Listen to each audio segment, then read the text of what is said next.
Yes, good evening, everyone. Very good evening to all of you. I hope I'm audible as well as visible to you all very clearly. And if I'm audible and visible, then just do let me know in the chat box so that we can proceed with the very fresh and new topic for today's class. Please acknowledge in the chat section, my dear friends. Yes, all good. The voice is good. Great to know that.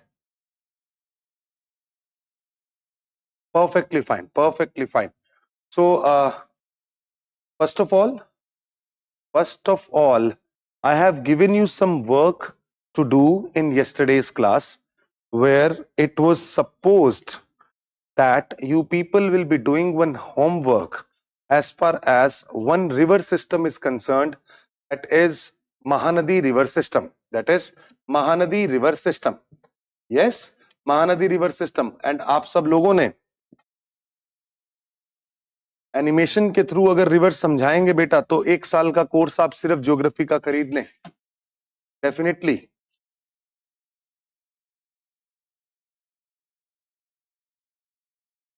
है ना? See, what happens is we are here at the very basic fundamental part, and if you will develop the habit of having animation for every smaller factual concept, then eventually, believe me, you are not believing and trusting on your memory. आप अपनी memory पे trust नहीं कर रहे हैं, आप अच्छी आदतें नहीं डाल रहे हैं. Basically the idea is think of a time when people were still preparing for this exam, people were still clearing this exam when such animations were not there, right? And I just do not align with this idea of giving animation. Yes, you can watch certain videos as far as some phenomena based things are concerned. Let's say if you want to understand how exactly thunderstorms are being developed, how exactly tropical cyclones are being developed, and उसमें भी आपको कुछ ऐसे sources जैसे NOAA का source है, आप उसको फॉलो कर सकते हैं. जैसे आप मेट का जो सोर्स है, यूट्यूब चैनल है, उसको फॉलो कर सकते हैं. वहां पे इट इज गुड. आप डाउन टू अर्थ फॉलो कर सकते हैं. ये वो सेगमेंट्स हैं जहां थोड़ा सा दिमाग लगा के चीजें बताई जाती हैं, नई रेलेवेंट चीजें समझाई जाती हैं. जहां समझने की बात है वहां एनिमेशन ठीक है. आपको नदियों का भी एनिमेशन देखना है तो it is something which is really bizarre in my mind, because when you have been given the wisdom, आपको भगवान ने दिमाग दिया कि आप हाथ से इन सब चीजों को बना सकें, आप इन सब चीजों को एटलस में मार्क कर सकें, then why are you relying upon animation? मतलब बिल्कुल एकदम एकदम बिजार आइडिया है. And I would never recommend to any of my student to watch these animations again and again so that they will have the better clarity. You will just be in a zone of watching movies then. आप कभी भी पढ़ाई के zone में नहीं होंगे, सिर्फ movie देखने के जोन में होंगे, राइट? ये बात बिल्कुल तय है. एटलस के थ्रू मैं आपको चीजें नेक्स्ट सेमेस्टर में समझाने की कोशिश करूंगा. बेटा, अगर आपको कोई चीज याद करनी होती है या उसे आत्मसात करना होता है तो पहला स्टेप होता है कि आप उसको छोड़ दें और खुद पहले उन सारी ट्रिब्यूटरीज के नाम याद करें. अगर आपको नाम याद नहीं होंगे, how is it possible that you will be able to mark these rivers on atlas? मैं ढूंढने जाऊंगा महानदी, मिल रही होगी गोदावरी, तो पहले पता तो होना चाहिए महानदी रिवर एग्जिस्ट करती है, गोदावरी एग्जिस्ट करती है, उसकी ट्रिब्यूटरीज कौन कौन सी हैं. जब नाम याद होंगे तभी तो एटलस पे उन सब चीजों को ढूंढेंगे. एंड उसके साथ साथ मैंने आपको इतना बेहतर तरीके से सारे के सारे पाथ बताए हैं, आप उसको क्यों नहीं फॉलो कर रहे हैं? आई don't no, right? I don't no. कोई दिक्कत नहीं है, एटलस में समझ में नहीं आ रहा तो कोई भी व्यक्ति साइकिल चलाना मां के पेट से थोड़ी सीख के आता है, वो यहां पे आके ही सीखता है ना. एक बार गिरेगा, 2 बार गिरेगा, बट चलानी तो सीखेगा. ये छोड़ देगा चलानी, क्या वेट करेगा कि आगे चल के कभी पैसा कमाया तो ड्राइवर रख लूंगा? ऐसा थोड़ा ही होता है. So that's how you have to understand this thing. You have to understand this thing. This is lecture number 21. अरे please change this. Please change this. This is not the same. ये same नहीं है, right? चलिए, ठीक है. अब हम आगे बढ़ते हैं, महानदी रिवर सिस्टम को डिस्कस करने की कोशिश करते हैं. Very good. This is the kind of attitude we want. Every pro was a beginner earlier. कोई भी प्रो जो है वो पहले बिगिनर ही था, ठीक है. चलिए, नाउ लास्ट चीज जो आज की क्लास में हम रिवर सिस्टम के रिलेटेड पढ़ने वाले हैं, that is what we call as Mahanadi river system. This is what we call as, this is what we call as Mahanadi river system. When it comes to the Mahanadi river system or Mahanadi drainage pattern, what happens is, सबसे पहले अगर हम देखें भारत के map पे तो आपको ये नजर आएगा दो मेजर राज्य जो महानदी रिवर के द्वारा कवर किए जाते हैं, वो है छत्तीसगढ़ और ओडिशा. पहला स्टेप तो यही है. दो स्टेट्स जिनको महानदी रिवर कवर करती है लार्जली, वो है छत्तीसगढ़ और ओडिशा. इसीलिए जब आप इसका पाथ ट्रेस करते हैं, अगर आप देखते हैं कि कैसे ये रिवर सिस्टम ट्रेवल करता है, तो आप देखिएगा ये इस तरीके से, पहले आप छत्तीसगढ़ में है, छत्तीसगढ़ से ये थोड़ा सा ऊपर जाएगा, फिर ऊपर से वापस नीचे आके कहां जा रहा है, उड़ीसा के अंदर आ रहा है. That is how Mahanadi river system और जो महानदी रिवर है वो बिहेव करती है. अगर आप छत्तीसगढ़ और उड़ीसा को देखते हैं, इसको मैं वापस इधर कर दूं यहां पे. अगर आप यहां से देखते हैं महानदी रिवर सिस्टम को, तो छत्तीसगढ़ के अंदर कुछ माउंट्स हैं जिनको हम सिहावा माउंटेन्स के नाम से जानते हैं, नियर रायपुर. यहां से ये नदी ओरिजिनेट होती है और इस तरीके से ये आगे बढ़ने की कोशिश करती है. थोड़ा पहले कहां चल रही है, नॉर्थ में चल रही है, थोड़ा नॉर्थ में चल रही है. Then we have this as, एकदम स्ट्रेट नीचे आएगी, एकदम स्ट्रेट ये नीचे आएगी. और ये जो स्ट्रेट नीचे आ रही है मेरे दोस्तों, दिस इज हाउ, ये छत्तीसगढ़ है, ये ओडिशा है. ये कौन सा राज्य है, ओडिशा है. और जब ये एकदम नीचे आ गई है, एकदम नीचे आ गई है, तो नीचे आने के बाद ये ट्रेवल करेगी टुवर्ड्स राइट. यहां से ये क्या कर लेगी, अपना टर्न ले लेगी and here in Bay of Bengal ये अपना डेल्टा बनाती है. इस तरीके से महानदी रिवर को देखा जाता है. ये इसका ओरिजिनल पाथ है, राइट. इसका ये ओरिजिनल पाथ है. दंडकारण्य प्लेटू है, बिल्कुल सही है. सिहावा रीजन है, राइट, सिहावा रीजन है. यहां से अब अगर आप देखें तो सबसे पहली रिवर इस पर्टिकुलर रिवर सिस्टम को मीट करने आती है. आपको जगह याद नहीं रखनी है, बस आपको नदी का नाम याद रखना है. The name of the river is Shivnath. The name of the river is Shivnath, right. Name of the river is Shivnath. Then यहां से एक और रिवर एंड यहां पे एक और रिवर इन छत्तीसगढ़ इसको आके मिलेगी. One is what we call as Hasdeo and second is what we call as Mand. Hasdeo and Mand, ये तीनों नदियां छत्तीसगढ़ के अंदर आपको मिलती हुए दिखाई देंगी, छत्तीसगढ़ के अंदर मिलते हुए दिखाई देंगी. फिर उसके बाद आपको दो तीन रिवर और याद रखनी है जो कि छत्तीसगढ़ के अंदर ही है, जो कि कहां है, छत्तीसगढ़ के अंदर ही आपको दिखाई दे रही हैं, राइट. सबसे पहले Jonk, then Ong and then Tel. Simple as that.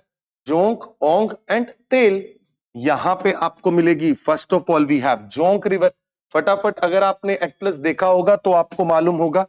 Then we will have Ong river, right. Jonk, Ong and तेल रिवर. जोंक, ओंग एंड तेल. हसदेव, मांड. हाँ, मांड के बाद आपको इब रिवर दिखाई देगी, बिल्कुल सही बात है. यहां पे आपको फिर इब रिवर दिखाई देगी, ठीक है. इधर आपको तेल रिवर दिखाई देगी, ठीक है. ज्यादा आप मत याद करो, इतना ही याद करो. दिस इज द तेल रिवर. तीन ऊपर की, तीन नीचे की. जोंक, ओंग, तेल. शिवनाथ, हसदेव, मांड. शिवनाथ, हसदेव, मांड. ये सारी की सारी जो नदियां हैं, ये नदियां किसकी ट्रिब्यूटरीज बनती हैं, These all are termed as the tributaries of river Mahanadi. All are termed as the tributaries of river Mahanadi. Simple सा बात है, इसके अलावा इसमें कुछ आपको करना भी नहीं है, इसके अलावा आपको इसमें कुछ करना भी नहीं है. I hope it is true now.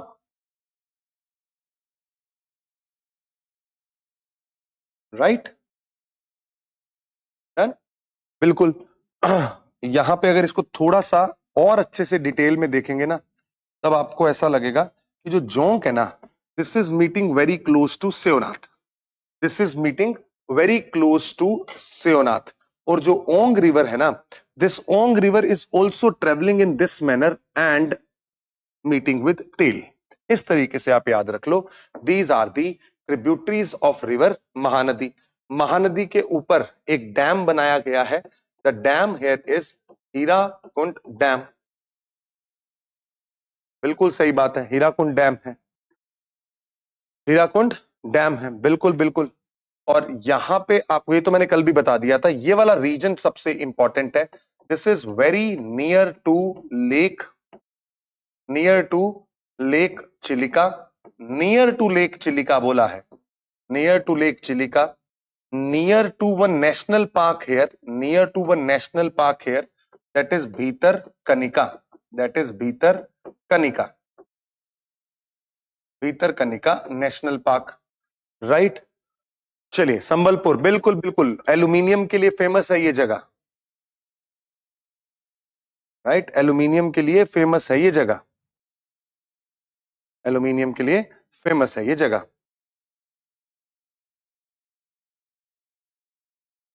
Very good. यहां पे आपको देखिए, अगर ये है तो इधर आपको दिखाई दे रहा है लेक चिलिका,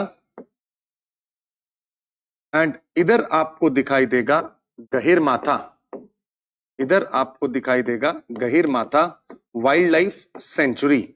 यहां पे है लेक चिलिका, लेक चिलिका, बिल्कुल बिल्कुल, कोई दिक्कत नहीं है. गहिर माथा and lake Chilika. Done.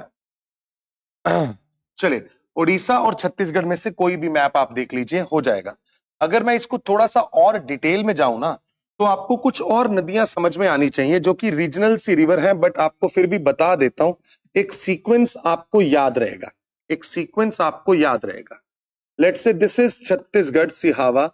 Here we have one river that is Mahanadi. Mahanadi के जस्ट पास आके एक और नदी आती है, we call it as Brahmani, we call it as Brahmani. And Brahmani के जस्ट ऊपर से एक नदी आएगी, you will see that river is Baitarani. अब आपको ये सारी नदियां दिखने लगेंगी. Baitarani, then you will have Brahmani, then you will have river Mahanadi, then you will have here is a river we call it as Godavari, we will call it as Godavari. Then we will have here is the another river as Krishna. This is which river? Krishna. Right. फिर यहां से एक और नदी आएगी, this is what we call as Penner. फिर यहां पे एक और नदी आएगी जिसे हम बोलते हैं कावेरी, कावेरी. एंड यहां पे एक और नदी आएगी,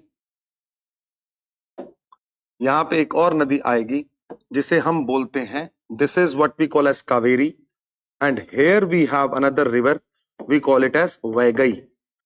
वैगई, वैगई आपको यहां एक जगह मिलेगी, दैट इज रामनाथपुरम,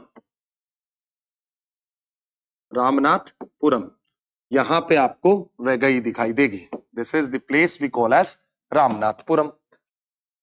तो ये, हाँ, ऋषिकुल्या भी है, बिल्कुल ऋषिकुल्या भी है, कोई दिक्कत नहीं है. दयार रिवर भी है, ऋषिकुल्या भी है. इतनी तो याद कर लो मेरे दोस्तों, पेन्नेर, कावेरी, वैगई, कृष्णा, गोदावरी, महानदी, ब्राह्मणी, बैतरनी. राइट, ब्राह्मणी, बैतरनी. राइट. चलिए, तो चंद्रा, चलिए, now we are sorted with the concept of with the concept of Indian drainage system. आप बिलीव कीजिए, ना चाहते हुए भी कम से कम इन पिछले 3-4 दिनों में 50 से ज्यादा नदियों के नाम याद कर लिए। 50 से ज्यादा नदियों के नाम याद हो गए। और अगर आप अपनी परफॉर्मेंस को जज करना चाहते हैं तो आप ये देखिए, आप इससे 5 दिन पहले कहां थे। आप 20 दिन पहले जब ये क्लासेस शुरू हुई उससे पहले आपका कोई भी सब्जेक्ट नॉलेज था या नहीं था, और अब आपके पास कितना नॉलेज है, वो एक जजमेंट का क्राइटेरिया है। And more over, you are going to appear in 2028, so you have to be patient enough to understand these concepts. You have enough time, but आप जितना जल्दी इस तैयारी के अंदर कूदने की कोशिश करेंगे ना, उतना जल्दी इम्पेशेंट हो जाएंगे। और इम्पेशेंट लोगों का ये गेम है ही नहीं, ये गेम है पेशेंट लोगों का। ये मैराथन है बेटा, ये कोई स्प्रिंट रेस नहीं है। यहां पे धीरे धीरे रेमना सब कुछ हो जाएगा। चलिए, अब हम अगली जो शुरुआत कर रहे हैं, that is what we call as soil. देखिए, बहुत ही इंपॉर्टेंट है ये चीज जो मैं आपको बताने की कोशिश कर रहा हूं। When it comes to the Indian soil और सॉइल, सबसे पहले तो हम समझते हैं कि सॉइल होती क्या है। देखिए, अगर मान लो ये धरती का कोई कॉन्टिनेंटल पार्ट है, इस कॉन्टिनेंटल पार्ट में जिसको हम क्रस्ट कहते हैं, जिसको हम क्रस्ट कहते हैं, क्रस्ट के ऊपर छोटे छोटे छोटे छोटे particles, the uppermost part of this crust, uppermost part of this crust with small tiny particles, with small tiny particles, ध्यान से सुनना, क्रस्ट के ऊपर वो छोटे छोटे अपरमोस्ट पार्ट है क्रस्ट का, जहां पे छोटे छोटे छोटे छोटे टाइनी पार्टिकल्स एग्जिस्ट करते हैं।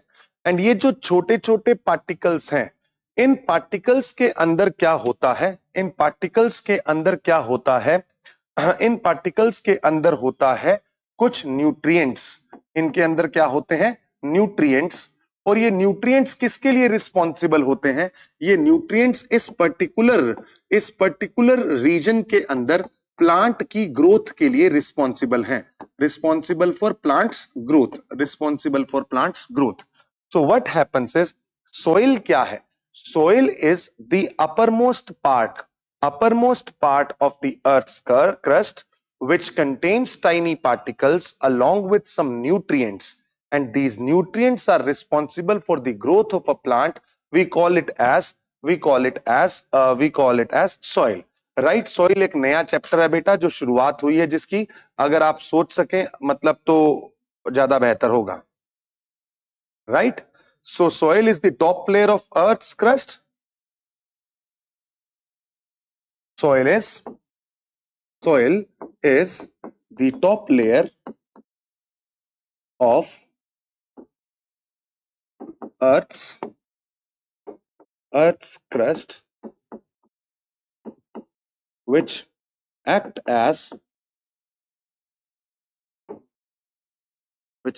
as a medium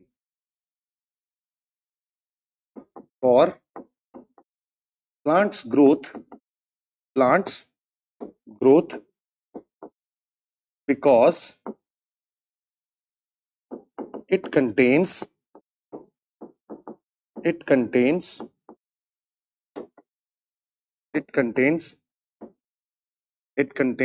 nutrients, right. अब ये कौन कौन से न्यूट्रिएंट्स कंटेन करता है उसको समझें।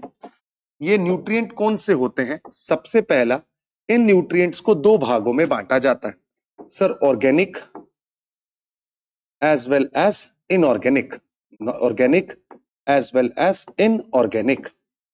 सर, ऑर्गेनिक न्यूट्रिएंट क्या होते हैं बेटा, मान लीजिए किसी एक जगह पे कोई भी एक लीफ यानी कि कोई पत्तियां हैं, राइट, कोई भी ऑर्गेनिक मैटर है, ऑर्गेनिक मैटर मतलब जो पहले जिंदा था, वो कोई भी ऑर्गेनिक मैटर है, डेड ऑर्गेनिक मैटर है, डेड ऑर्गेनिक मैटर है, कोई पशु हुआ या पौधे हुए या श्रब्स हुए या बुशेस हुए, इन सबको धीरे धीरे क्या करने लगेंगे, बैक्टीरिया आके क्या करेंगे, डीकंपोज करेंगे। बैक्टीरिया आके इनको क्या करेंगे, डीकंपोजिशन, बैक्टीरिया आके इनका करेंगे डीकंपोजिशन। जब इनको डीकंपोज कर दिया तो ये एक ब्लैक कलर का डार्क कलर का पदार्थ बनाएंगे। इस डार्क कलर के पदार्थ को बोला जाता है इस डार्क कलर के पदार्थ को मेरे दोस्तों बोला जाता है ह्यूमस। इसे बोला जाता है ह्यूमस, जो कि कैसा न्यूट्रिएंट होता है? ऑर्गेनिक न्यूट्रिएंट होता है। ह्यूमस सोइल के अंदर फर्टिलिटी ऐड करता है, सोइल के अंदर कुछ ऐसे न्यूट्रिएंट्स डालता है जिससे प्लांट की ग्रोथ बढ़ती है। इसीलिए ये क्या होता है, यहां पे आपको फर्टिलिटी ऐड करने के रूप में दिखाई देगा। उसके साथ साथ ऑर्गेनिक चीज सोइल के अंदर क्या होती है सर? अर्थवॉर्म्स भी होते हैं सर, अर्थवॉर्म्स भी होते हैं, और इन्हें हम फ्रेंड्स ऑफ द फार्मर कहते हैं। Earthworms are termed as the friends of the farmer. Earthworms are the friends of the farmer. अरे यस और नो? ठीक है sir. Nutrient found in depth also कैसे बनती है उसके बारे में बात करेंगे। अब आते हैं inorganic soil. Inorganic nutrient, inorganic nutrient को दो भागों में बांटा जाता है। One we call as macronutrient, second we call as micronutrient. Sir macronutrient कौन से होते हैं? मैक्रोन्यूट्रिएंट्स होते हैं सर तीन, एन पी के। एनपीके का मतलब क्या है sir? Nitrogen, phosphorus and potash. ये तीनों कैसे न्यूट्रिएंट कहलाते हैं सर? ये तीनों मैक्रो न्यूट्रिएंट्स हैं। मैक्रो इसलिए बोला जाता है इन्हें क्योंकि इनका बहुत बड़ा लार्ज स्केल पे बच्चा कंट्रीब्यूशन होता है। लार्ज कंट्रीब्यूशन होता है इनका इन दी ग्रोथ ऑफ द प्लांट। पहली बात तो आप अपने जहन में ये चीज बसा लें, सोइल का रोल क्या है? सोइल क्या रोल प्ले कर रही है? सोइल का सबसे इंपॉर्टेंट रोल जो आपको दिखता है that is the growth of the plant. अगर कोई भी प्लांट ग्रो कर रहा है, आप खेती कर रहे हैं, वो सब कुछ किस पे निर्भर करेगा? उस जगह की सॉइल कैसी है। किस पे निर्भर करेगा? वहां की सॉइल कैसी है। इस सॉइल के अंदर क्या ऐसे न्यूट्रिएंट्स हैं, क्या ऐसे एलिमेंट्स हैं, क्या ऐसे कंपोनेंट्स हैं जो कि प्लांट की ग्रोथ को डिसाइड करेंगे या प्लांट को ग्रो करने में, उगने में मदद करेंगे। उनमें देखा गया कि अगर किसी एक मिट्टी के अंदर नाइट्रोजन, फॉस्फोरस और पोटाश इनकी अवेलेबिलिटी है तो ये पर्टिकुलर जो सॉइल होगी ये फर्टाइल सॉइल कहलाएगी। ये मतलब प्लांट को अच्छा खासा ग्रो करवा सकती है। देन कुछ और न्यूट्रिएंट भी आवश्यक होते हैं, और वो न्यूट्रिएंट क्या हैं? पहले तो मैं भावना राज पुरोहित आपको बता देता हूं कि ये आपके घर के परिवार की चैट नहीं है। It is humbly requested, but it is a very firm request to everyone.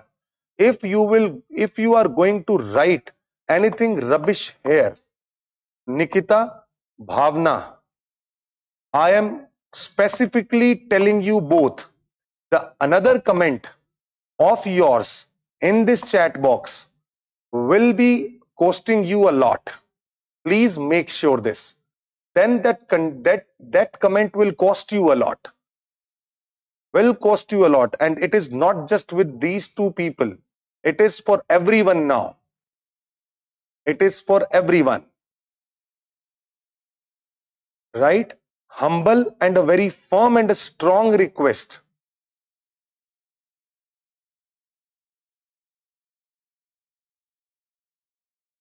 अगर इन्हें कोई फर्क नहीं पड़ता तो फर्क मुझे पड़वाना आता है, ये भी मैं बता देता हूं। राइट?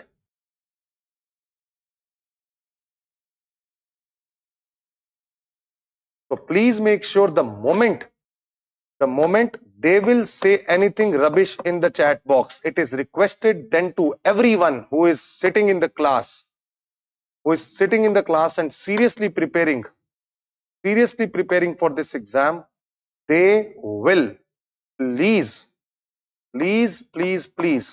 इन सबको अच्छे से स्पैम करें, कोई दिक्कत नहीं है। Right? चलिए, so when I'm saying there are macronutrients as well as micronutrients. Micronutrients mean, micronutrient का मतलब होता है आयरन, जिंक, है ना, कैल्शियम, सिलिका, ये सारे क्या होते हैं? माइक्रोन्यूट्रिएंट्स होते हैं। और भी बहुत सारे हैं, बट इनकी भी आवश्यकता होती है, बट लार्ज आवश्यकता किनकी है? इन मैक्रोन्यूट्रिएंट्स की है। भारत के अंदर, इंडिया के अंदर क्या है, जो सॉइल देखी गई उनमें लार्जली लार्जली जो नाइट्रोजन है, नाइट्रोजन जो है उसका प्रेजेंस थोड़ा कम है, नाइट्रोजन का प्रेजेंस जो है वो क्या है, लो है। इसीलिए आप देखते हैं कि जब भी खेती की जाती है, एग्रीकल्चर किया जाता है, तो इस एग्रीकल्चर के अंदर हमें एक फर्टिलाइजर की जरूरत होती है। हमें जो फर्टिलाइजर की जरूरत होती है, हमें जो फर्टिलाइजर की जरूरत होती है वो फर्टिलाइजर होता है यूरिया। जो यूरिया है ये सॉइल में क्या ऐड करता है, यूरिया सॉइल के अंदर नाइट्रोजन ही तो ऐड करता है। इसीलिए आप देखिएगा कि कोई भी किसान किसी एक पर्टिकुलर रीजन में अगर पर्टिकुलरली ग्रो कर रहा है कुछ, तो उसकी सॉइल के अंदर अगर नाइट्रोजन नहीं है तो वो बाहर से यूरिया लाके उसमें छिड़क देता है ताकि प्लांट की ग्रोथ क्या हो, अच्छे से हो पाए। This is something we have to understand. ये होता है सॉइल का डेफिनेशन, ये है सॉइल का डेफिनेशन कि सॉइल आखिर बनती कैसे है, how exactly soil is what exactly soil is and what does it contain.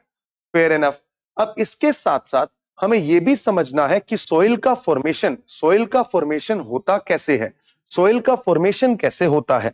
आप एक बात समझिए, मान लीजिए आपने मेरे साथ वेदरिंग का प्रोसेस पढ़ा था, आपने मेरे साथ वेदरिंग का प्रोसेस पढ़ा था। उस प्रोसेस के अंदर मैंने आपको एक चीज बोली थी कि मान लीजिए कोई एक पत्थर पड़ा है किसी एक रीजन में, कोई एक पत्थर पड़ा है एक रीजन में, धीरे धीरे उस पत्थर के छोटे छोटे टुकड़े होने लगते हैं। The more will be the smallest, जैसे एक बड़ा पत्थर पड़ा था, अब इस बड़े पत्थर के अंदर आप देखिएगा एक सबसे बड़ी बात, ये एक बहुत बड़ा पत्थर यहां पे पड़ा है, बहुत बड़ा पत्थर है इस जगह पे पड़ा है। अब देखना एक चीज, इसका जो सबसे ऊपर का भाग होगा, सबसे ऊपर का भाग होगा वो टूटने लग जाएगा। जब वो टूटने लगेगा, क्यों टूटेगा सर, प्रोसेस होगा, उस प्रोसेस को हम कहते हैं वेदरिंग, उस प्रोसेस को हम क्या कहते हैं, वेदरिंग। वेदरिंग से क्या होगा, इस पत्थर का सर डिसइंटीग्रेशन होगा, इस पत्थर का डिसइंटीग्रेशन होगा। जब इसका डिसइंटीग्रेशन होगा, जब इसका डिसइंटीग्रेशन होगा तो ये पत्थर टूटेगा, जब इसका डिसइंटीग्रेशन होगा तो टूटेगा। टूटते टूटते टूटते टूटते क्या कर लिया इसने, छोटे छोटे पार्टिकल्स क्रिएट करना स्टार्ट किए, छोटे छोटे पार्टिकल्स क्रिएट करना स्टार्ट किए। तो इसी पत्थर के ऊपर, इसी पत्थर के ऊपर सबसे ऊपर की जो लेयर होगी वो क्या हो जाएगी, सॉइल होगी। सबसे ऊपर की जो लेयर होगी वो क्या होगी, वो सॉइल होगी। एंड एक बात बताओ, जब इस पत्थर के अंदर आप देखेंगे तो क्या मैं कह सकता हूं नीचे जो पार्टिकल्स हैं वो थोड़े कंपैरेटिवली क्या होंगे, बड़े होंगे, क्योंकि उनका टूटना अभी इतना ज्यादा प्रेवलेंट नहीं है। क्यों प्रेवलेंट नहीं है सर, जो सबसे ज्यादा सूरज की रोशनी में है, जो सबसे ज्यादा बारिशें झेल रहा है, उनका वेदरिंग सबसे ज्यादा होता है, ये आपने पहले भी बताया था। इसलिए क्या होता है, जब भी कोई सॉइल बनती है किसी एक रीजन में, जब भी कोई सॉइल बनती है कहीं पे, तो उस सॉइल के अंदर बहुत सारी लेयर्स दिखाई देती हैं, बहुत सारी लेयर्स दिखाई देती हैं। अब ये लेयर्स क्यों है, क्योंकि सर जैसे जैसे नीचे जाता जाऊंगा पत्थर का साइज क्या होता रहेगा, बड़ा होता रहेगा। अब और नीचे गया तो सर ये पत्थर, अभी नीचे वाला पत्थर तो अभी टूटा ही नहीं है, इसके ऊपर वालों के 3 टुकड़े हुए, उसके ऊपर वालों के 100 हुए, उसके ऊपर वालों के सबसे ज्यादा टुकड़े हुए। इसका मतलब what exactly this wants to showcase, इसका मतलब यह है कि जब भी सॉइल फॉर्म होती है, सॉइल के फॉर्मेशन के अंदर एक प्रोसेस इनहेरेंटली काम करता है, and that inherent process is what we call as weathering, and with the help of this weathering only soil is getting formed, right. अब एक बात बताओ, अगर मान लो इस पत्थर को मैं देखता हूं, ये पत्थर क्या है, एक रॉक है, रॉक के अंदर क्या होते हैं सर, मिनरल्स होते हैं, रॉक के अंदर क्या होते हैं, मिनरल्स होते हैं। अब रॉक के अंदर अगर मिनरल्स हैं तो ये मिनरल्स किसके अंदर आ जाएंगे, इस सॉइल के अंदर आ जाएंगे, क्योंकि ये सॉइल किससे बनी है, इस मिनरल से बनी है, क्योंकि ये सॉइल किससे बनी है, इस रॉक से बनी है। तो रॉक किससे बना है, उन मिनरल से। सो कैन आई से if this is the soil, अगर ये सॉइल है, अगर ये इसके ऊपर का भाग जो है ये सॉइल है, तो इस सॉइल का ये वाला जो रॉक है, इस रॉक को मैं इस सॉइल का पेरेंट रॉक कह सकता हूं। बिल्कुल सही बात है सर, इसे इसका पेरेंट रॉक कहा जाता है। पेरेंट रॉक का कोई भी टाइप का रॉक हो सकता है, किसी भी तरीके का रॉक हो सकता है। अगर जिस भी तरीके का ये रॉक होगा उसी तरीके के मिनरल यहां पे आएंगे। अगर मान लीजिए ये इग्नियस रॉक था, अगर ये मान लिए इग्नियस रॉक था, तो इग्नियस में आयरन और सिलिका होते हैं, बिल्कुल सही बात है। तो इन मिनरल्स में कौन कौन से मिनरल्स होंगे सर? आयरन और सिलिका। और ये जब पत्थर टूटा तो इस सॉइल के अंदर भी क्या होगा सर? आयरन और सिलिका होगा। So that's how it is decided that whenever a soil is being formed with the process of weathering, it depends upon the type of rock. It depends upon type of rock. वो बात अलग है, बहुत सारे factors हैं जो मिलके soil के कॉम्पोजिशन को डिसाइड करते हैं, बट एक फैक्टर तो वो पत्थर जरूर होगा, एक फैक्टर तो वो पत्थर जरूर होगा। आपने एक चीज जानी थी मेरे साथ, आप मुझे थोड़ा दिमाग लगा के जवाब दें। बसाल्ट का कलर ब्लैक होता है, बिल्कुल सही बात है सर, बसाल्ट का कलर ब्लैक है। बसाल्ट का कलर क्या होता है? ब्लैक होता है, डार्क होता है। और अगर मान लो मैं कहता हूं डेक्कन लावा प्लेटू, डेक्कन लावा प्लेटू, अगर ये लावा प्लेटू बसाल्ट से बना है तो यहां की सॉइल कैसी होगी? Tell me in the chat box, यहां की सॉइल कैसी होगी? यहां की सॉइल कैसी होगी?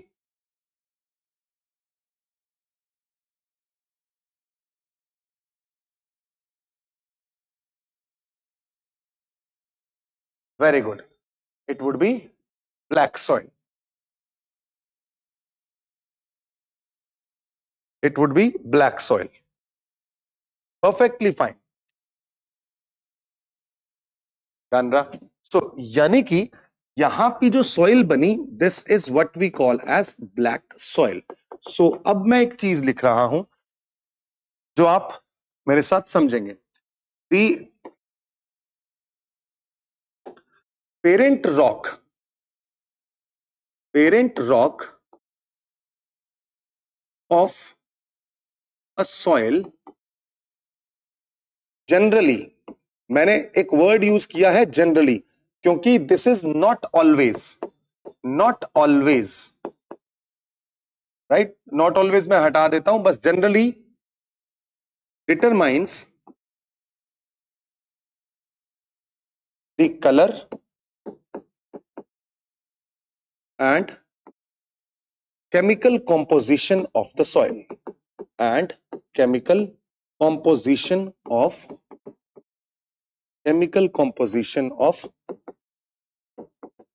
soil।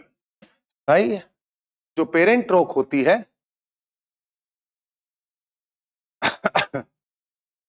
ठीक है, भले ही एसिडिक लावा, बेसिक लावा, कुछ भी हो,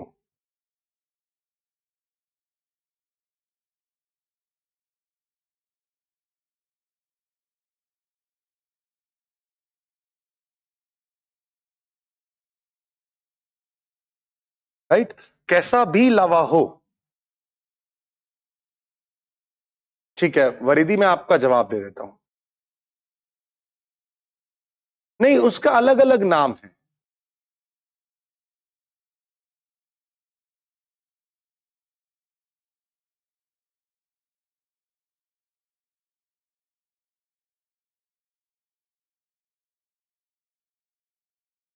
उसके अलग अलग नाम है,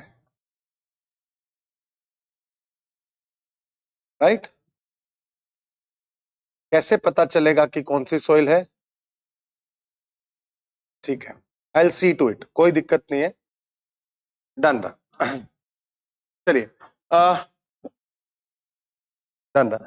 देखिए, सबसे पहले तो parent rock of a soil will determine the colour and chemical composition of a soil. यहां पे एक कॉन्सेप्ट आता है, मैं आपके सवाल का जवाब देता हूं। पहला सवाल ये है कि सॉइल की टेस्टिंग कैसे करते हैं। देखिए, भारत के अंदर सॉइल टेस्ट लैब्स हैं, सॉइल की टेस्टिंग लैब्स हैं। वहां पे आप, कोई भी एक किसान क्या करता है, अपने खेत की जो मिट्टी होती है उसे उन टेस्टिंग लैब्स में ले जाता है।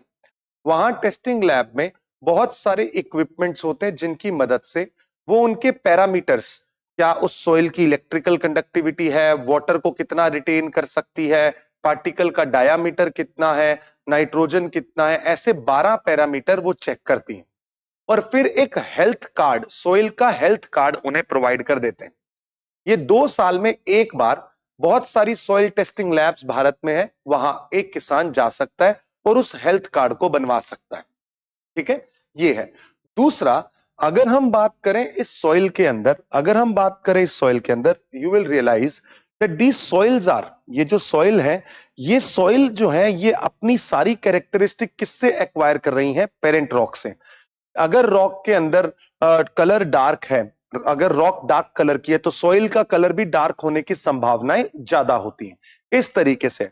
बट आप इसको एक परमानेंट रूल, एक लॉ नहीं बना सकते। ये बहुत सारे और क्लाइमेटिक फैक्टर्स पे भी निर्भर करता है कि क्लाइमेट वहां का कैसा है, वो भी सॉइल के कलर को डिटरमाइन कर देगा, वो भी सॉइल के कलर को डिटरमाइन कर देगा। ठीक है युवराज जी, आप प्लीज तैयारी छोड़ दें। ठीक है, चलिए। Now it is humbly requested, otherwise पिताजी का पैसा ही खराब करेंगे। चलिए, anyways we are going to talk about this idea of horizons of a soil, horizons of soil। देखिए क्या होते हैं ये होराइजन, इसको समझने की कोशिश करते हैं। होराइजन का मतलब होता है layers, layers of a soil, right. इसका मतलब क्या होता है? Layers of a soil.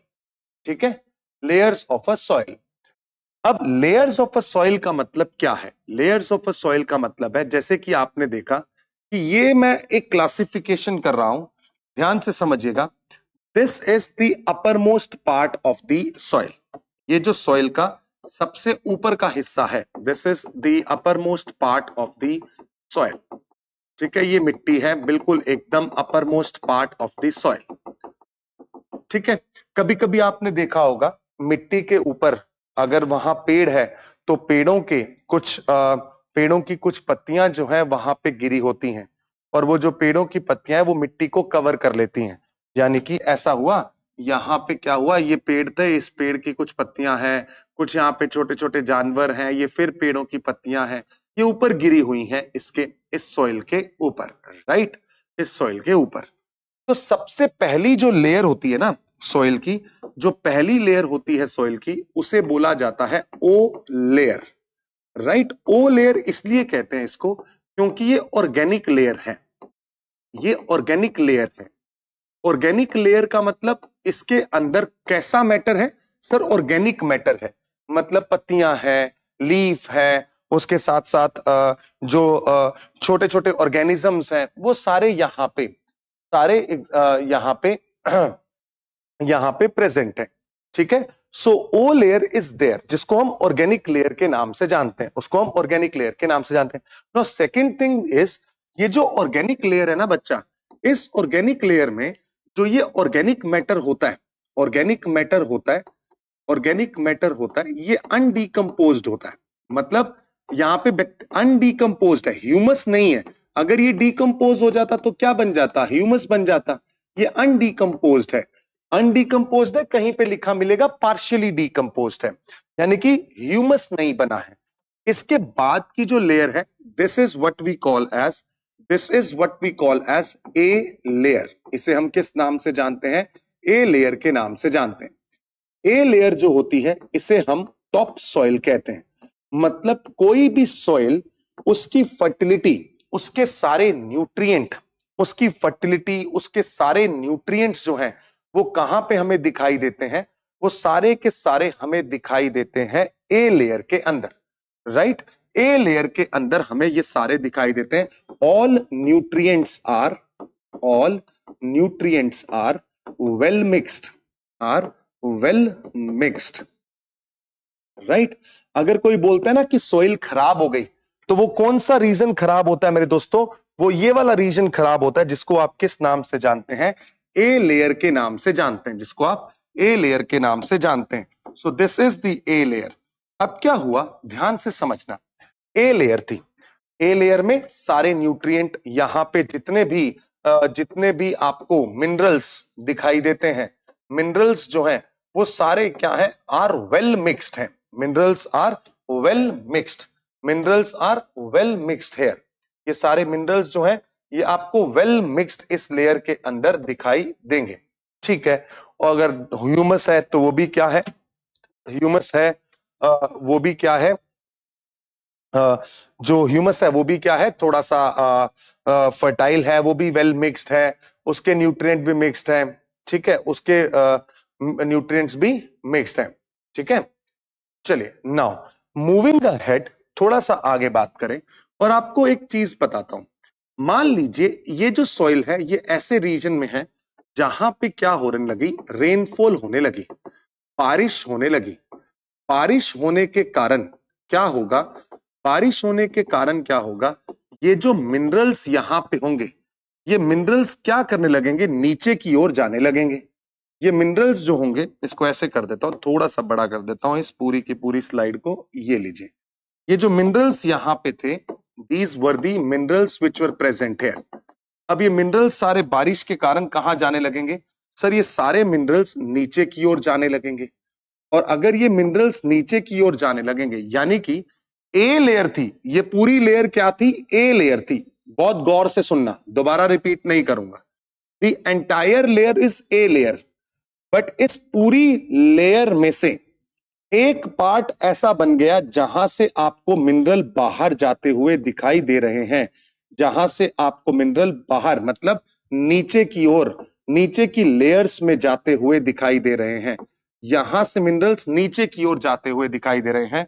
तो इसका क्या कर दिया, सब क्लासिफिकेशन कर दिया, इसका सब क्लासिफिकेशन कर दिया।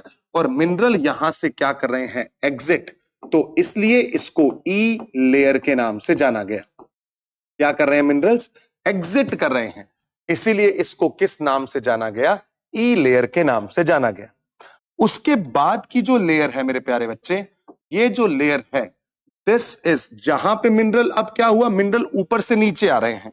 ऊपर से जब नीचे आ रहे हैं तो किस लेयर में इकट्ठे होंगे, सर इस लेयर के अंदर ये सारे मिनरल्स इकट्ठे हो गए। यहां पे जो लेयर होती है इसे बोला जाता है बी लेयर। इसे हम क्या कहते हैं, बी लेयर। बी लेयर में मिनरल्स क्या होते हैं, एक्यूमुलेट हो जाते हैं, मिनरल्स एक्यूमुलेट हो जाते हैं। एंड ई लेयर में से मिनरल एग्जिट कर रहे हैं। तो अगर ई लेयर में से मिनरल्स एग्जिट कर रहे हैं, मतलब वो कहां से एग्जिट कर रहे होंगे, ए लेयर से। इसका मतलब सोइल की जो फर्टिलिटी है वो क्या होगी, सोइल की जो फर्टिलिटी है वो क्या होगी, थोड़ा सा खराब होगी, राइट। ई लेयर का मतलब है एक ऐसा पार्ट जहां से मिनरल्स पानी के साथ सॉइल के निचले हिस्सों में बह जा रहे हैं, निचले हिस्सों में बह जा रहे हैं। ऊपर ये सॉइल थी, अब इसमें से जो पानी आया तो यहां पे जितने भी मिनरल्स थे वो सारे कहां चले गए, नीचे चले गए। तो ऊपर की सॉइल जो है वो खराब हो जाती है।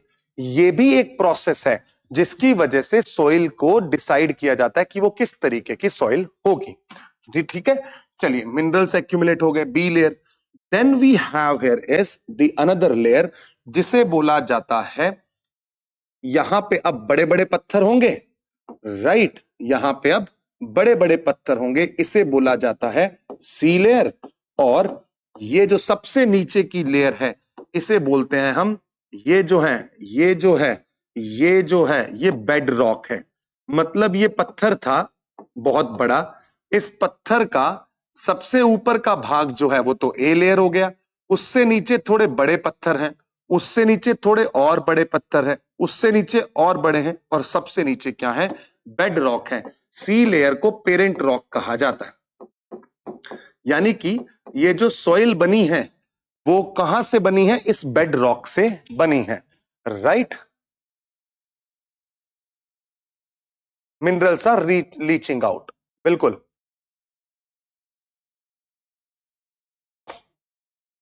Right. So this is what we call as profile of a soil. Profile of a soil, right?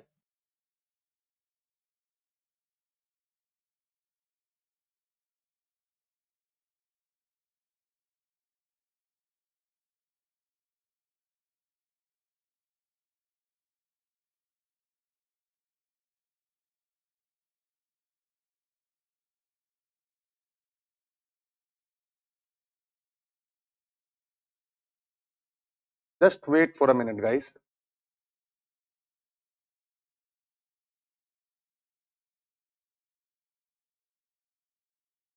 Just give me a minute.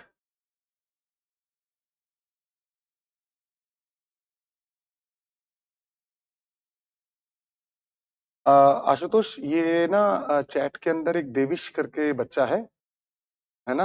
हाँ, इनको ब्लॉक भी करवाओ और इनके पेरेंट्स से बात करें जरा ना, और इनको मेरी किसी भी क्लास के अंदर आने मत देना। मतलब लार्जली देविश करके आप एक बार चैट चेक कर लीजिए, ठीक है? मतलब चैट चेक करके देख लेना। हाँ जी, right. So now we will see how exactly the soil is being formed.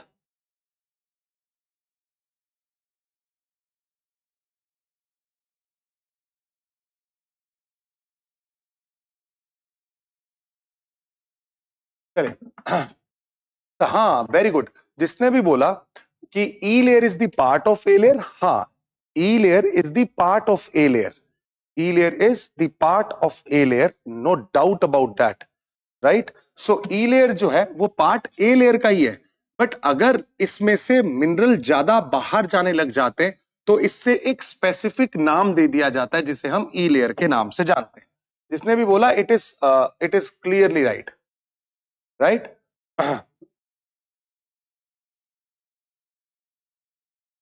Chandra. So now we have seen the layers of the soil. Layers of the soil. Then moving ahead और उसके बाद, and in fact what I will do is, now what happens is, if you don't have any idea, whatever you write, it is there in our record. And what we are going to do, आज अब मैं ये जो step लिया हूं, अगर मैं camera पे फोन करके बोला हूं तो एक स्टेप और कैमरा के बाद भी लूंगा। जो भी उन्होंने कमेंट किए थे, these comment will be recorded, and then these comment with the screenshot will be sent. This is something we can do. मतलब इससे ज्यादा फिर भी नहीं समझ में आता है तो डेफिनेटली हम अभी इस मानव विकास की दौड़ में बहुत पीछे रह गए हैं, है ना? शायद दो पैरों पे आ तो गए, जो हमारी क्रेनियल कैपेसिटी और जो हमारा न्यूरॉन्स हैं वो चार पैरों वाले ही रह गए होंगे, ठीक है? सो यस, सो फार्मिंग में जो लेयर यूज होती है सॉइल की, वो लेयर कुछ नहीं, ओ लेयर और ए लेयर होती है। ओ लेयर और ए लेयर होती है। इसके साथ साथ यही वाला रीजन है जो कि सारी फर्टिलिटी के लिए रिस्पॉन्सिबल है, प्लांट की ग्रोथ के लिए रिस्पॉन्सिबल है। बेडरॉक कुछ नहीं है, वो पत्थर है जिससे ये पूरी की पूरी, ये जो पूरा पत्थर था ना, इस पत्थर का ये वाला जो नीचे वाला भाग है, इसे बोल दिया गया बेडरॉक, राइट? और इसे क्या बोल दिया? सी लेयर। और इसके बाद की लेयर क्या है? Be layer. ए लेयर थी, ए लेयर के अंदर से जब नीचे आने लगे तो उसके अंदर एक और लेयर बन गई जिसे हमने बोला ई लेयर, राइट? ठीक है।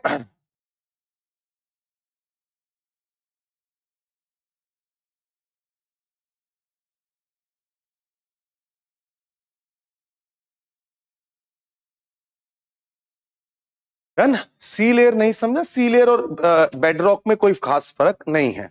Bedrock is R horizon. Very yes, bedrock is the R horizon. Now coming back, अब इसके बाद हमने जब समझा तो अब एक चीज और समझनी है,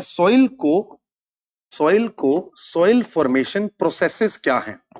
सॉइल फॉर्मेशन के अंदर फैक्टर्स, या इसको ऐसे लिख दें, factors affecting soil formation, factors affecting soil formation, right? Factors affecting soil formation. What happens is, what are the various factors that impact the soil formation? पहला जो major factor है, that is what we have already discussed, we call it as parent rock. Second is the factor which we call as climate. Third is the major factor, बस तीन ही factor बता रहा हूं, बाकी के बाद में डिस्कस करेंगे, what we call as biota.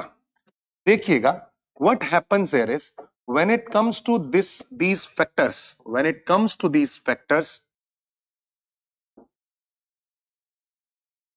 हमने देखा कि जो ये पेरेंट रॉक है, पेरेंट रॉक डिटरमाइन करती है, parent rock determines the characteristics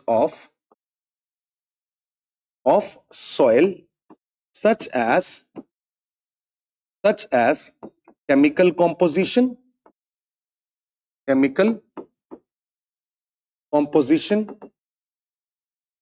and color.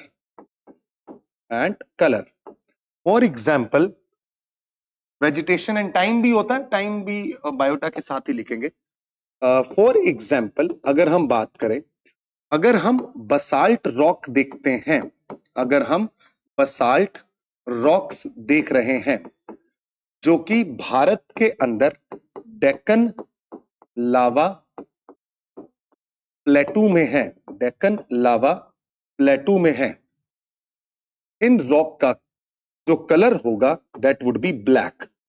Colour क्या होगा? ब्लैक. और बसाल्ट के अंदर आयरन होता है. हाँ जी सर, आयरन होता है, आयरन होता है. आयरन के साथ साथ इसके अंदर एल्यूमिनियम भी होता है, राइट. बट सिलिका थोड़ा कम है. ऐसा नहीं है कि सिलिका नहीं होता, होता है, थोड़ा कम होता है, ठीक है, क्योंकि बसाल्टिक मैग्मा में आप जानते हैं क्या क्या होता है. देन उसके बाद लेट्स से एक है ना, जब हम बात कर रहे थे, आप थोड़ा सोचिएगा, समझिएगा, विचार कीजिएगा इस बात पे. क्या होता है, ये भारत है, राइट. ये भारत की ना ऐसी प्लेट थी पहले, ये इंडिया की इस तरीके की सिचुएशन थी पहले, जब हिमालय नहीं बना था उससे पहले. ये जो प्लेट है ना, इस पूरी प्लेट के अंदर आर्कियन रॉक्स हैं. ये कौन सी रॉक्स हैं? Archean rocks. अब बस आपको ये याद रखना है, रिमेंबर द नेम. इसको आपको जियोलॉजिकल टाइम के साथ मैं समझाऊंगा. आर्कियन रॉक्स हैं. इन आर्कियन रॉक्स के कारण जो सॉइल बनती है वो कैसी सॉइल होती है बेटा? रेड सॉइल होती है. बस याद ये रखना है, आर्कियन रॉक्स के कारण जो रेड सॉइल बनती है उसका कलर रेड इसलिए होता है क्योंकि इसके अंदर आयरन है. बट आयरन की फॉर्म में नहीं, आयरन ऑक्साइड की फॉर्म में है. आयरन ऑक्साइड की फॉर्म में है. किस फॉर्म में है? आयरन ऑक्साइड की फॉर्म में है. इसलिए जो सॉइल बनी है, that soil is something we call as red soil. उसके बाद एक बात और समझिए, आयरन ऑक्साइड है, बट एक बात बताता हूं, अगर इस सॉइल के अंदर, यहां पे जो सॉइल है वो क्या है, बहुत गौर से समझना. ये पहले ऐसा था, ठीक है. फिर क्या हुआ, ये पूरा भाग ना आगे बढ़ा हिमालय बनाने के लिए, और एक दिन क्या हुआ, एक रीजन में से गुजरा जिसके ऊपर क्या आ गया, डेक्कन लावा प्लेटू आ गया. इस भाग में क्या बन गया? डेक्कन लावा प्लेटू बन गया. तो क्या मैं कह सकता हूं, अब जो भारत के अंदर रेड सॉइल बनेगी वो इस भाग में कौन सी सॉइल होगी? इस भाग में कौन सी सॉइल होगी? Red soil. और इस भाग में कौन सी सॉइल होगी? इस भाग में कौन सी सॉइल होगी? Black soil. इस भाग में कौन सी होगी? Black soil. तो जिस भाग के ऊपर डेक्कन लावा प्लेटू आ गया, उस भाग पे तो ब्लैक सॉइल आ गई, और जिस भाग पे डेक्कन लावा प्लेटू नहीं आया वहां पे क्या है? अभी भी आर्कियन रॉक्स हैं, and hence it is red in colour. इसलिए इसको हमने बोला आयरन ऑक्साइड के कारण. कभी कभी क्या होता है, रेड सॉइल के अंदर अगर मॉइस्चर आ जाए ना, मॉइस्चर आप समझते ही हैं, अब मॉइस्चर आ जाए ना, तो ये रेड सॉइल किस में बदल जाती है बेटा? रेड सॉइल येलो सॉइल में बदल जाती है. इसका कलर येलो भी हो जाता है. वो इसलिए होता है, जो आयरन ऑक्साइड है वो आयरन हाइड्रोक्साइड में बदल जाता है. आयरन हाइड्रोक्साइड में बदल जाता है. आयरन हाइड्रोक्साइड में बदल जाता है. आयरन हाइड्रोक्साइड में बदल जाता है. और जिसका कलर क्या है? अब देखो, आयरन तो है, बट आयरन के अलग अलग कंपाउंड होने के कारण उसके कलर क्या है? अलग अलग है, राइट. आयरन के, ठीक है, इसको हम आयरन हाइड्रोक्साइड भी कहते हैं. इसीलिए रेड एंड येलो सॉइल जानी जाती है. ये इसका पेरेंट रॉक का एक इंपैक्ट है। क्लाइमेट के अंदर ऐसा देखा जाता है कि क्लाइमेट जो है ये भी इंपैक्ट करता है सॉइल के फॉर्मेशन को। कैसे क्लाइमेट इंपैक्ट करता है? अगर किसी एक रीजन हो region with high rainfall, high seasonal rainfall, high seasonal rainfall, क्या मैं कह सकता हूं वहां पे downward movement of minerals can be seen, movement of minerals take place. Yes, minerals take place, बिल्कुल सही बात है। और ये एरिया कैसा है सर? ये थोड़ा सा वार्म एरिया है, वार्म एरिया है जहां पे हाई रेनफॉल, सीजनल रेनफॉल हो रही है, हाई सीजनल रेनफॉल हो रही है। अगर अगर यहां पे डाउनवर्ड मूवमेंट होता है तो इस प्रोसेस को हम कहते हैं लीचिंग। इसको हम क्या कहते हैं? बेसिकली डाउनवर्ड मूवमेंट को क्या कहते हैं? लीचिंग। डाउनवर्ड मूवमेंट को क्या कहते हैं? लीचिंग कहते हैं। और this leaching is something which is responsible for, leaching जो है ये अगर डाउनवर्ड मूवमेंट हो गया तो इस प्रोसेस को हम एक नाम देते हैं और उस प्रोसेस को हम नाम देते हैं लेटेराइजेशन। इसको हम किस नाम से जानते हैं? लेटेराइजेशन के नाम से जानते हैं। सो लेटेराइजेशन का मतलब क्या है? किसी सॉइल के अंदर डाउनवर्ड मूवमेंट हो जाए, किसका? डाउनवर्ड मूवमेंट हो जाए मिनरल्स का, उसे हम लेटेराइजेशन कहते हैं। इसलिए इस तरीके से बनने वाली जो सॉइल होगी उस सॉइल का नाम क्या होगा बेटा? लेटेराइट सॉइल होगा। उसका नाम क्या होगा? लेटेराइट सॉइल होगा। तो क्या ये भारत के उन रीजन्स में मिलेगी जहां बारिशें ज्यादा हैं? बिल्कुल सही बात है सर। मेघालय में, चेरापूंजी में, जो मौसिन राम है, चेरापूंजी है, वहां पे तो सबसे ज्यादा रेनफॉल है। केरला में सबसे ज्यादा रेनफॉल है। वहां पे कैसी सॉइल मिलेगी? ऐसी सॉइल मिलेगी, राइट? डन रहा? मुरली मनोहर जी, आप किसी और से पूछिएगा डाउट, है ना, क्योंकि आप ऊपर चैट में भी पूछ रहे थे बहुत कुछ, तो उनसे जरा एक बार कनेक्ट कर लेना, आपके दोस्त होंगे भी वहां पे। ठीक है। Then we have biota, then we have biota. Biota, biota का मतलब क्या है? बायोटा का मतलब क्या है?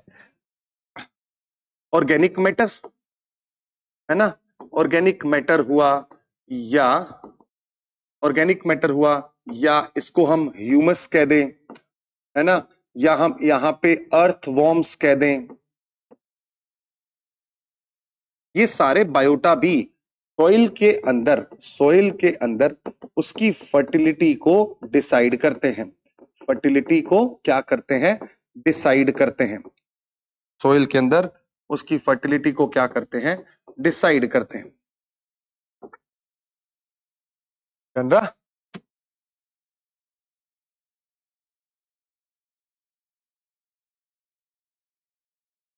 जैविक पदार्थ, बिल्कुल सही बात है। लीचिंग का मतलब होता है कि डाउनवर्ड मूवमेंट हो रहा है मिनरल्स का, उसे हम लीचिंग कहते हैं। क्या मैं कह रहा हूं ये जो प्रोसेस है इसको हम लीचिंग कह सकते हैं? यस। क्या हो रहा है? ये लीचिंग हो रहा है। कब हो रहा है सर? ऊपर क्या हो रही है? रेनफॉल हो रही है, तो ये है लीचिंग।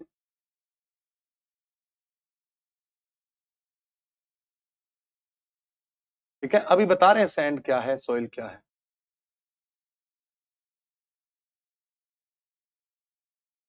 मिलियंस ऑफ ईयर्स लग जाते हैं, मिलियंस ऑफ ईयर्स लग जाते हैं सॉइल को बनने में, सॉइल को बनने में। इसीलिए बोला जाता है कि सॉइल को खराब होने से बचाना बहुत जरूरी है, क्योंकि एक बार खराब हो गई ना तो बहुत सारी दिक्कतें हमें देखने को मिलती हैं, बहुत सारी दिक्कतें देखने को मिलती हैं। चलिए, नाउ मूविंग अहेड, आगे बढ़ते हैं। और अब हम फैक्टर्स अफेक्टिंग सॉइल फॉर्मेशन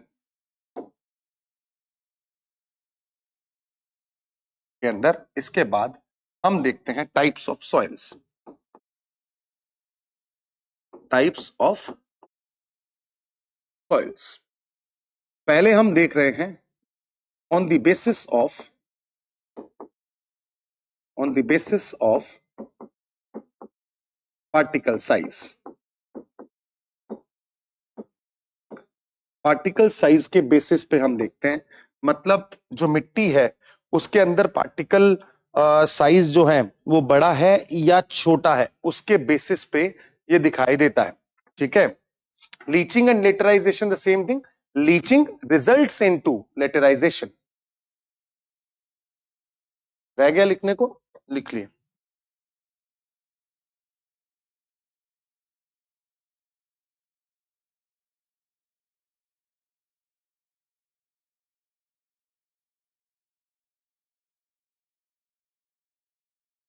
जब लिख लीजिएगा तब बता दीजिएगा।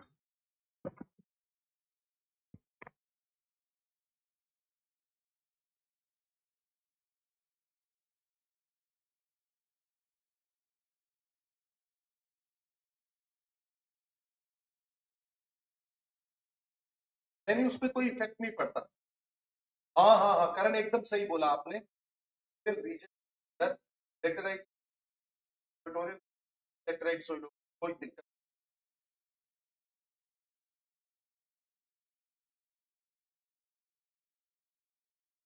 चलिए, देन डन, मूविंग अहेड, आगे बढ़ते हैं। और अब हम डिस्कस करते हैं types of soil on the basis of particle size. देखिए, जब भी सॉइल के पार्टिकल साइज के अकॉर्डिंग इसको डिवाइड किया जाता है ना, soil with big particle size, big particle size,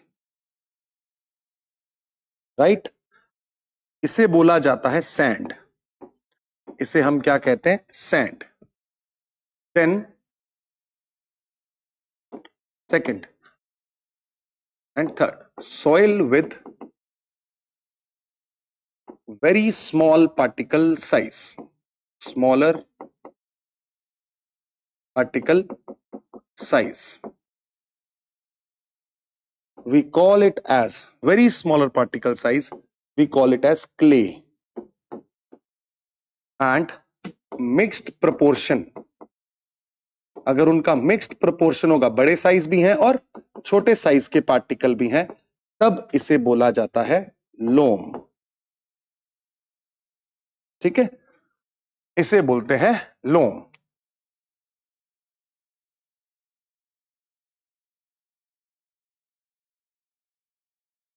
दो दिन बचे हैं, अभी ह्यूमन ज्योग्राफी भी नहीं हुई, क्योंकि आप लोगों की जो कंडीशंस हैं उससे इतना हो गया, मैं उसका भी बहुत शुक्रगुजार हूं, क्योंकि the kind of students I am teaching right now is something, I don't know whether you people will be able to hear this or not, but मुश्किल है, ये बहुत मुश्किल रहा है। ठीक है,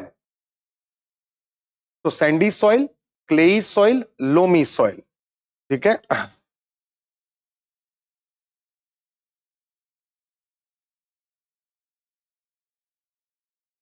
डंडा। सो ये तो पार्टिकल के साइज पे है। Now different types of soils present in India.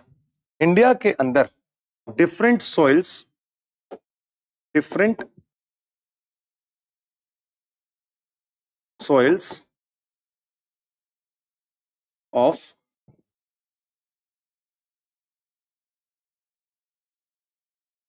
Soils of India, right. देखिएगा, different soils of India, here आपको भारत के अंदर डिफरेंट डिफरेंट सॉइल्स दिखाई देंगी। One we call as alluvial soil, second we call as red soil, red soil, then we have black soil, third, then fourth we have is the laterite soil, fifth we have mountain and forest soil, mountain and forest soil,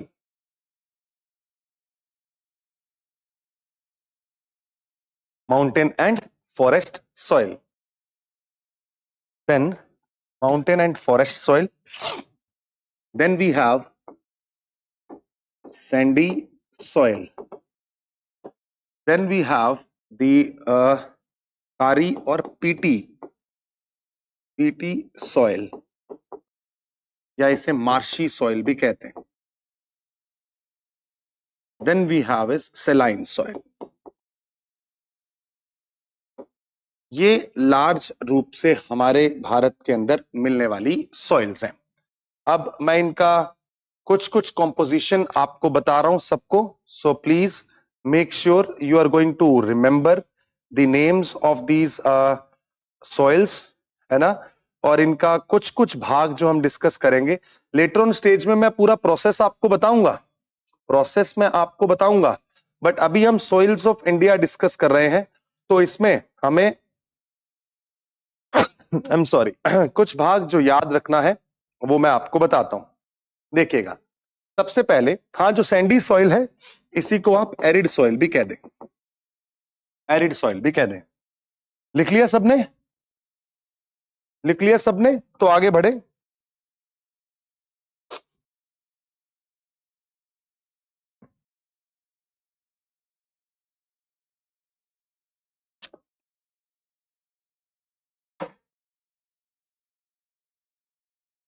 अरे arid soil Rajasthan में arid होगी ना. अरे लिख लिया तो आगे बढ़ूं.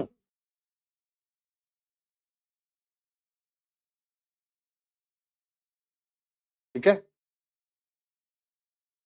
बाद में बात करेंगे खादर बांगर की, वो एलुवियल सॉइल होती है. ठीक है, चलिए नाउ अब हम आगे बढ़ते हैं. We are going to start first with the idea of alluvial soil. देखिए, कुछ कुछ इंफॉर्मेशन बता रहा हूं, ये आपको याद रखनी है अभी फॉर द टाइम बीइंग. ठीक है, देखो यहां पे जो मैं परसेंटेज लिखूंगा ये अप्रोक्सीमेट होंगे, क्योंकि कोई भी एग्जैक्ट नहीं माप सकता है. ठीक है, तो अप्रोक्सीमेटली वर्ड आप अपने दिमाग में अभी से रखिए, क्योंकि अगर कहीं 1-2%, 4-5% ऊपर हुआ तो तुम यहां पे बैकलैश क्रिएट करो, ये नहीं सही. इससे पहले ही मैं आपको ये डिस्क्लेमर दे रहा हूं कि these percentages are in approximate manner. ठीक है, सबसे पहले alluvial soil, this is formed due to deposition of sediments carried by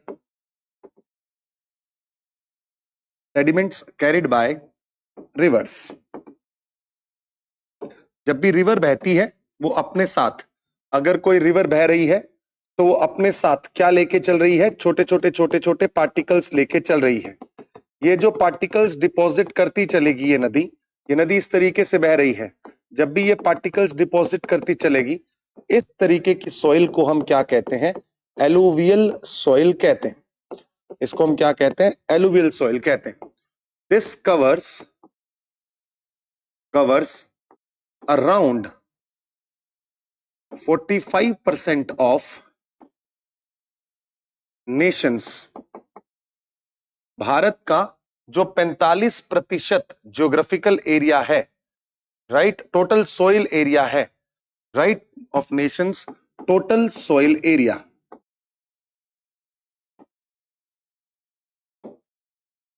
ठीक है, टोटल सॉइल एरिया 45%, 40 से 45% ये देखा जाता है.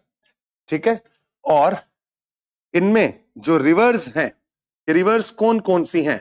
सर लार्जली बता रहा हूं, बाकी और भी नदियां हैं, बट लार्जली कौन सी हैं? Largely sir Indus, Ganga and Brahmaputra. तो सर एक बात बताएं, इनका प्रेजेंस हमें कहां मिलेगा?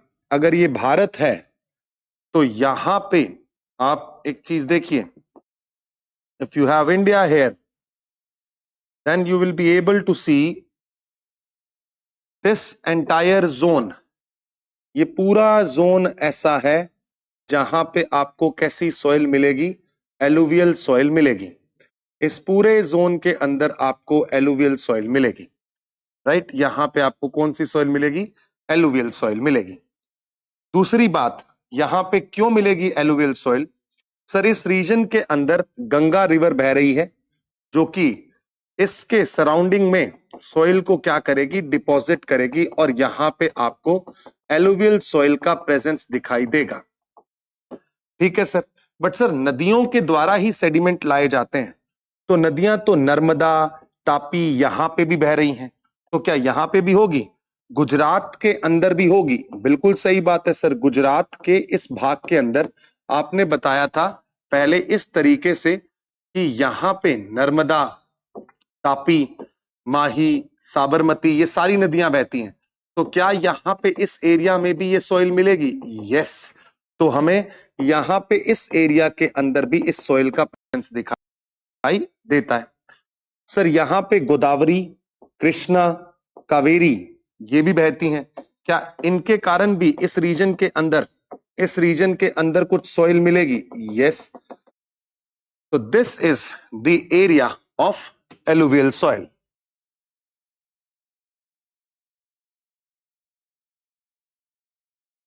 ठीक है, this is the region, deltaic region में यहां पे गुजरात प्लेन्स, इन एलुवियल्स को हम बोलते हैं डेल्टाइक एलुवियम, और इन्हें कहा जाता है गंगेटिक प्लेन्स। इन्हें कहा जाता है गंगेटिक प्लेन्स। ठीक है, गंगेटिक प्लेन्स कहा जाता है।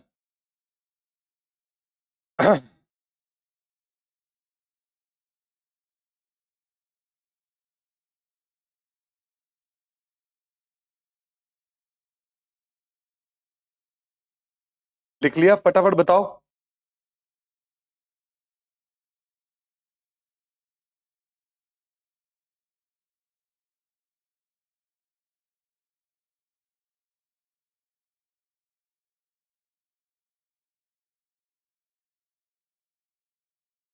Got it? असम रीजन के अंदर, Assam is also the region here जहां पे आपको एलुवियल सॉइल का प्रेजेंस दिखाया। ब्रह्मपुत्र रिवर आती है बेटा, बार बार बताने की जरूरत ही नहीं है। You will have this type of soil here. कौन सी सॉइल है? गंगेटिक प्लेन है ना, ये गंगेटिक प्लेन जो है, अरे वेट, दिस गंगेटिक प्लेन जो है प्लस इसके साथ साथ ब्रह्मपुत्रा प्लेन्स भी हैं, ब्रह्मपुत्रा प्लेन्स भी हैं। ठीक है, तो this is one type of a soil, we call it as alluvial soil. इसको कर दो अब इधर। अब हम आते हैं दूसरे टाइप ऑफ सॉइल पे, the second type of soil.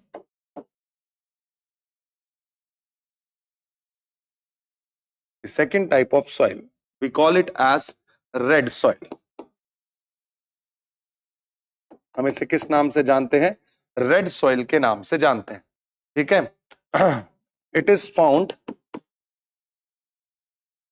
In peninsular region, peninsular region except to those areas, to those areas where black soil is found, where Deccan lava, those areas, except to those areas where, या ऐसे कर लो, except to, एक line में आ जाएगा, Deccan lava region, Deccan lava region,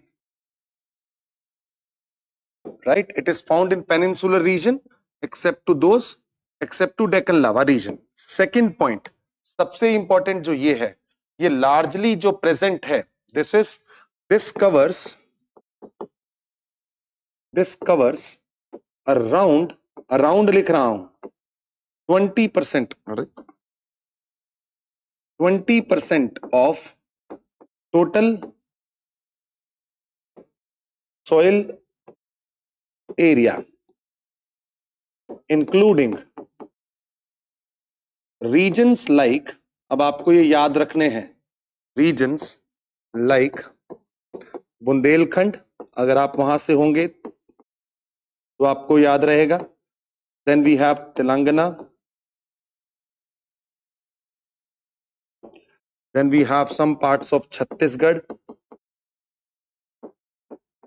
right, some parts of Chhattisgarh, है ना, कर्नाटका, कर्नाटका, तमिलनाडु,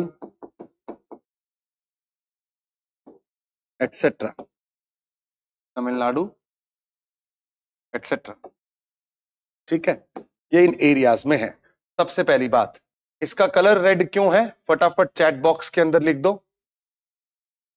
चैट बॉक्स में कलर लिख दो. Red soils are formed from, कौन सी टाइप ऑफ रॉक है बेटा? अभी बताया यहां पे, they are formed from the Archean rocks. कैसी रॉक से फॉर्म होती हैं? From Archean rocks. बिल्कुल, आंध्र प्रदेश में भी है, इसीलिए यहां पे एटसेट्रा लिखा है. Red soils are formed from the Archean rocks, Archean rocks. ठीक है, they are found largely in arid regions, in arid regions. why in arid regions दोस्तों? एरिड रीजन्स में क्यों मिलती है? क्योंकि अगर बारिश होगी तो लीचिंग हो जाएगी, लेटराइजेशन हो जाएगा, है ना. बिल्कुल बिल्कुल, राइट. यहां पे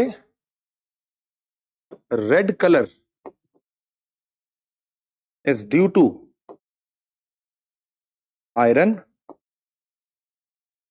oxide, due to iron oxide. तो ये दो तरीके की सॉइल हमने देखी, alluvial soil and red soil, alluvial soil and red soil. Then आ जाए थर्ड सॉइल पे. अच्छा पहले बताओ, लिख लिया? लिखने का टाइम दे देता हूं, फिर बोलोगे. Deccan and Deccan lava, no same है बच्चा.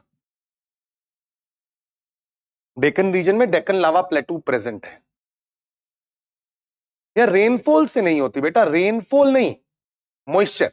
रेनफॉल और मॉइस्चर में बड़ा फर्क है. रेनफॉल ज्यादा होगी फिर तो कहानी खत्म हो जाएगी ना. थोड़ी बहुत रेनफॉल हो तो येलो हो जाती है. डेल्टाइक एलुवियम का मतलब है डेल्टा रीजन के अंदर जो एलुवियल सॉइल मिलती है. ठीक है, नोटेड, बहुत बढ़िया. चलिए नाउ नेक्स्ट जो हम बात कर रहे हैं, we are going to talk about the third type of soil. Third type of soil, we call it as black cotton soil. कौन सी soil है? Black soil. इसमें कॉटन ग्रो होता है, इसीलिए कॉटन soil कहते हैं. ठीक है, it is formed from weathering process of, weathering process of Deccan lava plateau due to dark basaltic lava, basaltic lava. This soil has black color.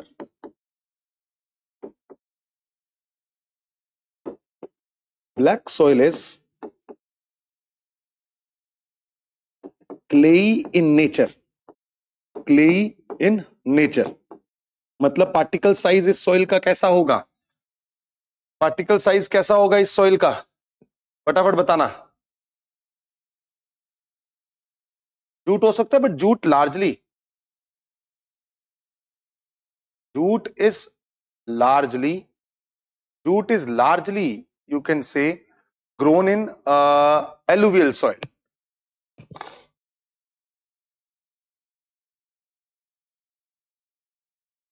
ठीक है, वेरी गुड, बहुत स्मॉल होगा.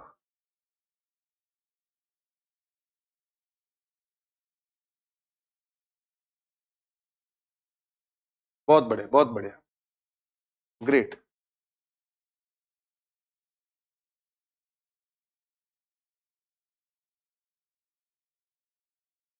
ठीक है, ठीक है, समझ गया, good answer.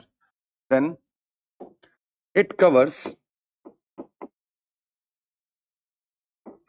Around 13% of the total 13% of the total soil area of nation. This soil is best suited for cotton cultivation. Cotton cultivation, hence named as cotton soil. Named as cotton soil. Also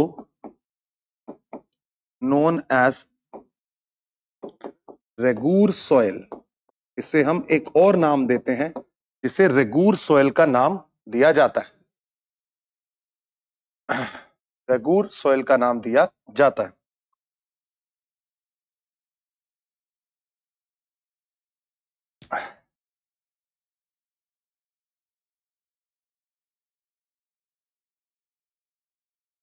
कहाँ add हो रहे हो? मुझे भी add कर लो भाई।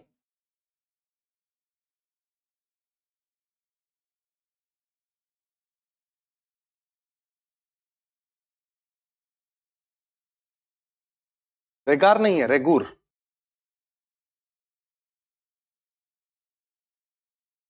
हाँ, लिख देना अगर लिखना चाहे तो। बारिश से नहीं होती है, मॉइस्चर कंटेंट से होती है। ठीक है,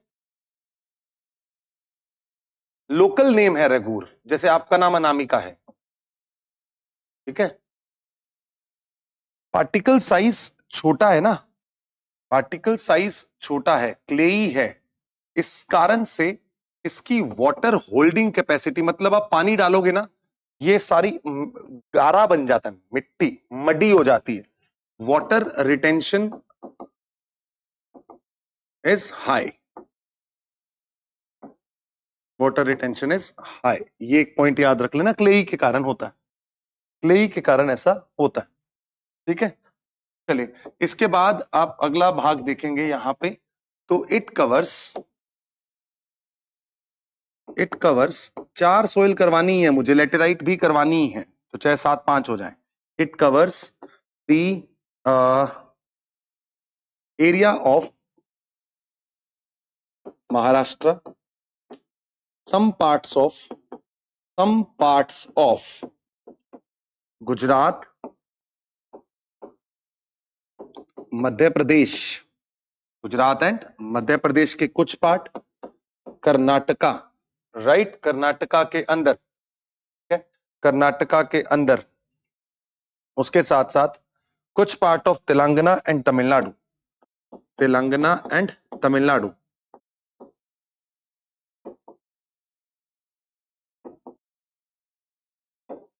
this is third, which we call as the black soil, हम ब्लैक सॉइल कहते हैं। The fourth one here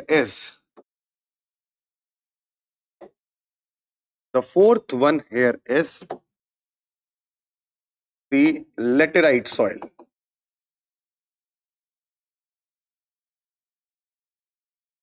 laterite soil. अब ये लेटेराइट सॉइल क्या होती है आपको पता लग गया होगा। ठीक है, this soil is found in regions of high seasonal rainfall with warm temperature,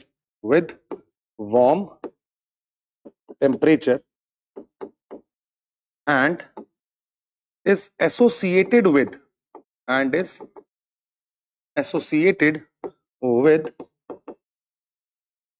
leaching,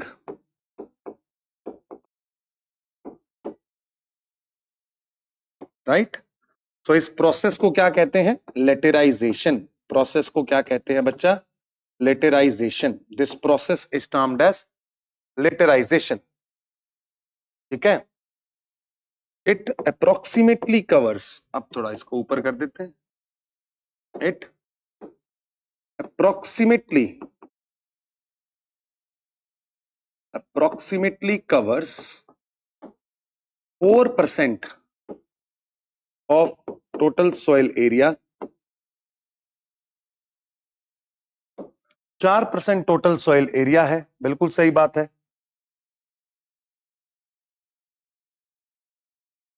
ठीक है, 4% टोटल एरिया है। It is found, it is found in the regions of western Ghats. अब सीएनपी का मतलब समझ जाएंगे फटाफट। सीएनपी क्या है लिखिएगा चैट बॉक्स में, सीएनपी का पूरा नाम लिखना। सीएनपी का पूरा नाम लिखिए चैट बॉक्स में फटाफट। I just want to know कि क्या आपको पता है कि नहीं।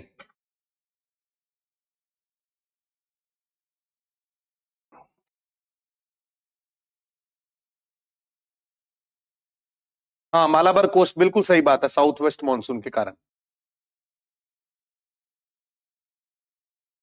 अरे भाई मुझे भी ऐड करो, कहां ऐड कर रहे हो?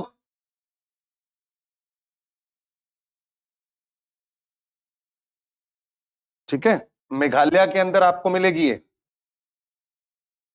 Etcetera. This soil is of low fertility, low fertility due to leaching, but spices, tea, and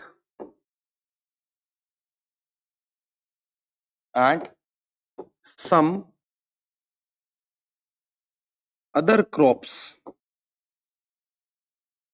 are grown. Some other crops are grown in this. Right? हाँ, मेरे को भी ऐड करो, बताओ तो सही। Best for which crops? This is best for T, coffee. मेरा भी इंस्टाग्राम हैंडल तुम्हें पता ही है, ठीक है, दीपेंद्र अंडरस्कोर ज्योग्राफी का एक्सप्लोर। ढूंढ के मेरे को भी ऐड कर देना ग्रुप में, जिस ग्रुप में तुम ऐड हो रहे हो है ना। मैंने बता तो दी अपनी आईडी, कहीं उसी आईडी के अंदर तुम कुछ अच्छे अच्छे शब्द मेरे लिए इस्तेमाल कर रहे हो।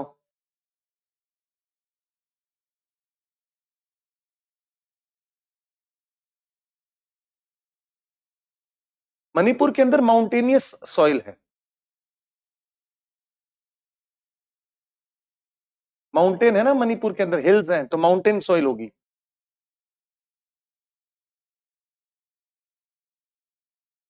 ठीक है, सो दिस इज हाउ। लीजिए लीजिए लीजिए, मैं साइड हो जाता हूं। ब्रिक सॉइल किसे कहते हैं? लेटेराइट सॉइल को। ये जो लेटर वर्ड है मैं बता देता हूं लास्ट। ये जो वर्ड है laterite, it is derived from later. Later का मतलब होता है ब्रिक्स, और ये एक लैटिन वर्ड है। सब कुछ देख लो एक जैसा है। Laterite, Latin word, later, BRICS.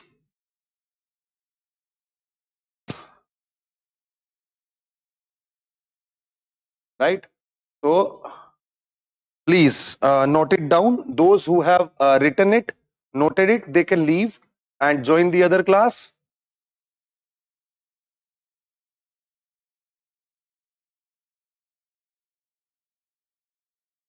ठीक है, वेट करूंगा। जिस ग्रुप में तुम ऐड कर रहे हो ना, मुझे भी ऐड करो, मुझे पता तो लगे किस लिए ग्रुप बनाते हो तुम।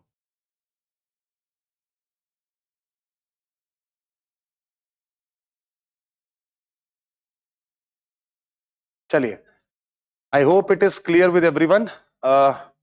Thank you so much. This PDF will be uploaded. I ask the team कि ये क्लियर हो, ताकि थोड़ा सा आसानी हो आप सब लोगों के लिए. ठीक है, चलिए. Thank you so much.